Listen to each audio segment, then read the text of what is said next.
விழுப்புரத்தில் அதிமுக மாவட்ட கழக செயலாளராக எடப்பாடி பழனிசாமி அறிவித்த பசுபதிக்கு அவரது ஆதரவாளர்கள் உற்சாக வரவேற்பு அளித்தனர்.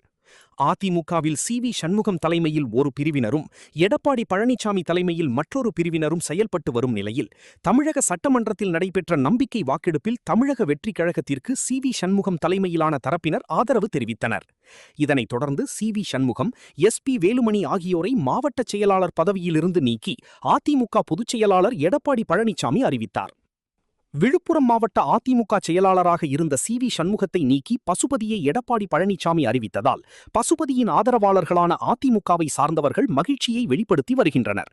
இந்நிலையில் பதவி பெற்று சென்னையிலிருந்து விழுப்புரம் வந்த பசுபதிக்கு அவரது ஆதரவாளர்கள் விழுப்புரம் மாவட்டம் விக்கிரவாண்டி சுங்கச்சாவடி, விழுப்புரம் அண்ணாமலை ஹோட்டல், 4 முனை சந்திப்பு உள்ளிட்ட இடங்களில் பட்டாசு வெடித்தும் சால்வை மற்றும் மாலை அணிவித்து உற்சாக வரவேற்பு அளித்ததைத் தொடர்ந்து பசுபதி பழைய பேருந்து நிலையம் அருகே உள்ள அண்ணா அம்பேத்கர் சிலைக்கு மாலை அணிவித்து மரியாதை செலுத்தினார்.